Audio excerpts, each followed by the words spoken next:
Hey everybody, Jason at SuburbanGardening.net. Thanks for joining me today. I wanted to make a quick note here of what I'm using today. Scissors for trimming, fertilizer for the hole, shovel for digging the hole, sledgehammer for driving the stake into the ground, and a tomato cage, and if you prefer, some gloves. Today we are planting our indeterminate tomatoes. An indeterminate tomato is a tomato plant that is going to grow throughout the season. Will die generally around the first frost unless a disease kills it. And they get pretty long. They're viney. They can get from anywhere from 4 to 12 feet. This particular type that I got here gets about 6 foot tall. It's an Abe Lincoln. And we'll be putting this in here this afternoon. As of Sunday, there was about an inch of water sitting on top of the bed. I think we got a total of about 4 inches of rain. So it's pretty good shape, drained out pretty well, and we're gonna get down to it here. So first thing we're gonna do when we start this up is we're gonna take this tomato plant, we're gonna trim it back, we're gonna run it up a little bit. We don't wanna plant we don't wanna plant it down here, we wanna plant it up to about here. I'm not sure if you can see it, about right here. So we're gonna take all these branches off, or stems, and what'll happen is then the tomato plant will root from here all the way down to the bottom, creating a bigger root system for the tomato plant. So show you it's nice and easy is take your scissors, make sure they're clean first so you don't get them all infected with disease. Take it, snip it, get rid of them. Yes, it's all right to get rid of all that hard work that you put in the last couple weeks to get them this big.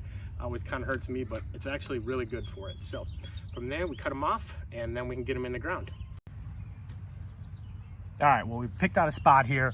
We're gonna start up our hole right here. We're gonna dig it about 10 inches deep.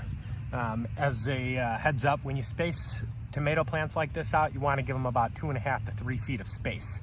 It gives them space to get the air through them, helps cut down on diseases, obviously gives them more root space, and allows them to soak up more moisture and not compete against each other. So we'll go through, we'll dig the hole here really quick. I'll show you what we'll do, just dig it. Obviously you know how to dig a hole. Dig about 10 inches deep here. Soil's nice and good to go in here. All right, we've got this bad boy now about 10 inches deep. If you can see it in here, not sure if you can see it in there, you should be able to now. And then, so we got it about 10 inches deep at this point. All right, so we got our hole dug now.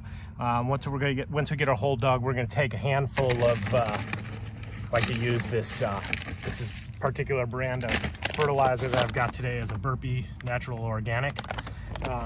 Take about a handful of it, dump it in the bottom. There are many types of fertilizers out there. I prefer to use the granular. It mixes in a little bit better. It has a little bit longer staying power versus the liquid types. Liquid type will blast them really fast. This type will slow release. There are some other good ones out there. They like to use the Espoma tomato tone granular, and then the Job's. Job's has a couple that are spikes that some people like to use too. I know you just put them in and you're good to go. So we got it in there, the hole's in, mix it, what's all mixed in. You want to take about a handful, fill it up about another inch or so, so that the tomato plant does not sit on the fertilizer directly. You don't want to burn it out. Pop our tomato out the bottom of our starting unit here, dump it in, and then simply just backfill it in. I try to get all the smallest parts of it in there so it doesn't settle too much.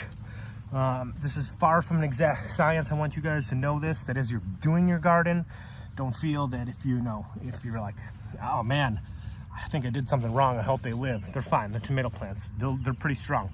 You know, you'll recognize they'll get some diseases throughout the year, you'll work through them, and you'll figure them out as time goes.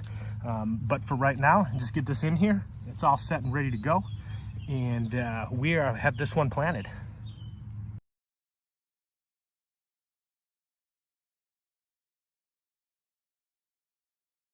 Now I got my sledgehammer.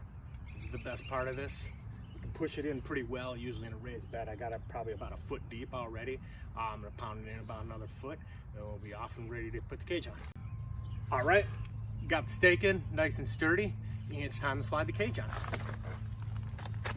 All right, all done. Plants in, staked, we're ready to go. Sometimes if it's really dry, your soil's really dry at this point, you might want to dump some water in there, but I don't need to today. It's been pretty moist, as I mentioned earlier, rained a ton. hoping for a good summer, some nice warm weather, a lot of sun, and we'll get some nice tomatoes out of this. Thanks for joining me today. Jason with SuburbanGardening.net, that's my website. You can also follow me here on the YouTubers by hitting subscribe. If there's a little bell there, you click that little bell every time I'm on, you can watch it too. We'll drop in again next week and see how the plants are doing, and take a look at if we need to trim them up at all, and go from there. Thanks everybody.